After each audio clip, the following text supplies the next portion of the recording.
a spiritual perspective some of what the legacy of Dr. Martin Luther King means now that we have the opportunity to allow history to help us look back at him.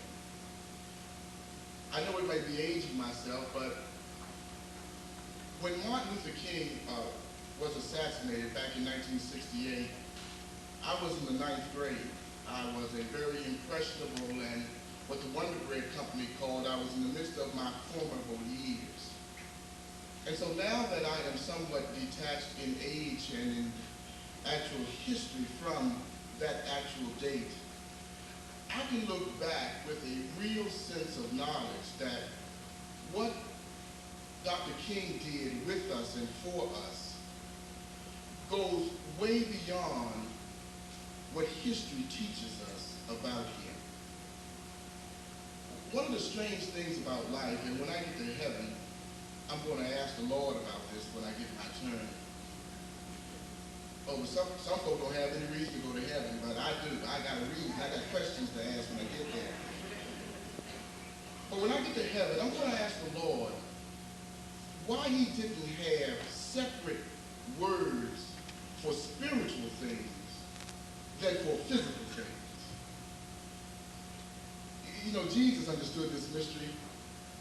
John recorded him as saying, if I have told you earthly things and ye believe not, how can I tell you of spiritual things?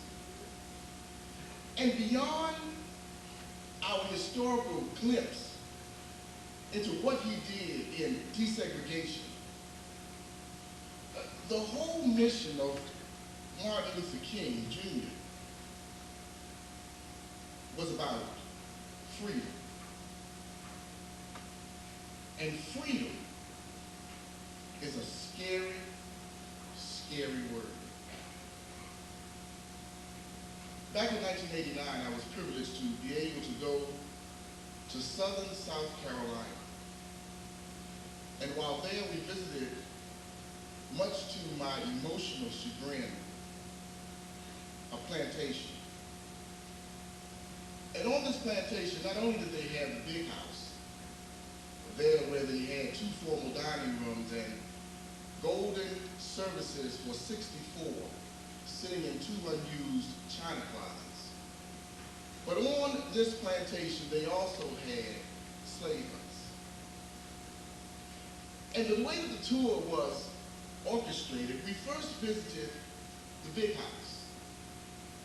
We went from room to room, marveling at the wealth and the power and just that aura of strength that came in the big house.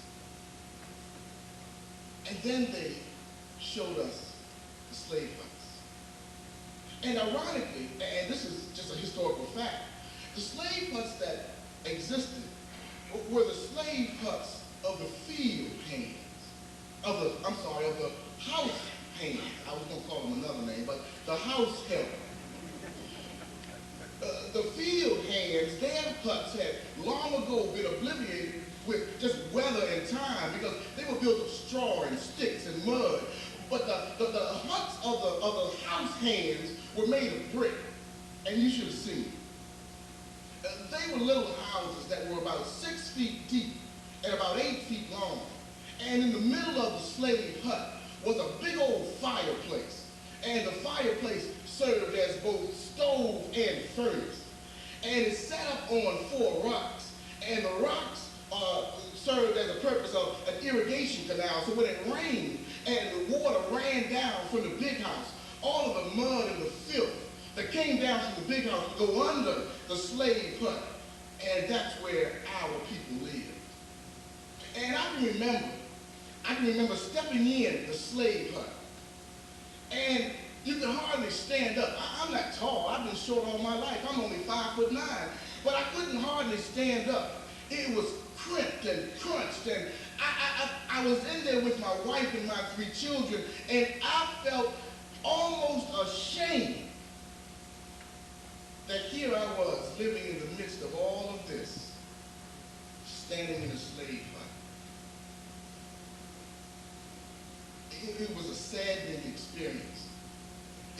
one that transformed my essence as a black man from one of ignorance to one of knowledge, because it was right there in the slave fight. I learned something. Jesus said, if I have taught you of earthly things and you believe not, how could I teach you of heavenly things that you're supposed to believe? There was one moment that I stepped out of the slave life, and then I understood what freedom meant. I had not changed in essence. I had simply changed my position. I stepped from the crimped, crunched quarters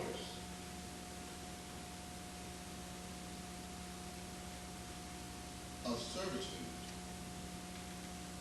into the wide and open expanses of the world.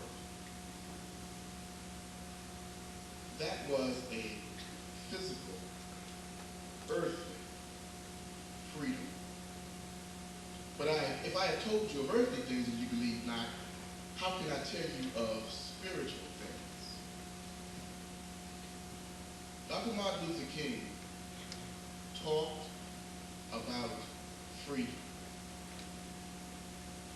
And most of us think that in his mind, freedom was a change from not being able to sit at a People's Drugstore counter to being able to sit at a drugstore counter. My friends, that's not free. Some of us think we're free because we're now able to go to any institute of higher learning, able to walk into any grocery store or department store, live where we want, travel where we want, get accommodations where we want, fly on what we want, ride buses back and front. My friends, that's just earthly freedom.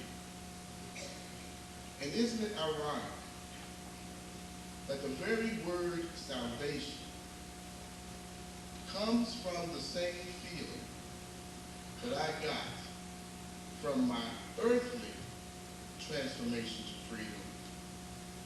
Because salvation means the opening of expanses.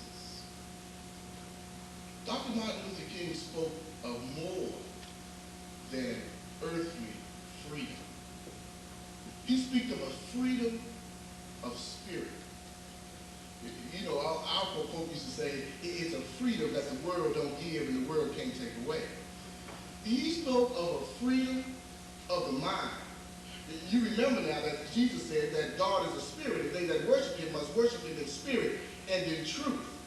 He spoke of a freedom that sometimes causes us to put our bodies in closed expanses of personal servitude, but even though they would slay me, yet shall I praise him, because the freedom that I have is not a freedom of where I am or even who I am, but the freedom that I have is the freedom of my soul.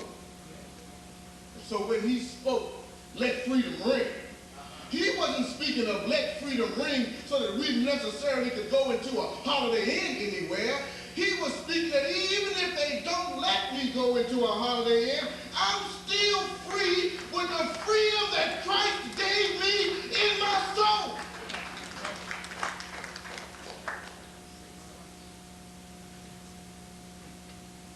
When I was in that slave life, the thing that scared me most was that my mind would stay in the hut. Why that scared me was because I had my 3 children with me. Our freedom, like the freedom of Dr. King, is not dependent on our physical existence in the hut, but it is dependent on our minds stepping away from the hut. And so as we remember Dr. King, as we virtually live the fruits of his labors, as we speak very admiringly of what he did for us and to us and through us, let us not denigrate his memory by simply thinking of our earthly freedom. For if I speak of you to you of earthly things and ye believe not, how can I speak to you of heavenly things? And my brothers and my sisters, as we walk into this new millennium in the freedom that Dr. Martin Luther King assured through his life, let us not remain speaking of freedom as an earthly thing, but let us remember freedom as a spiritual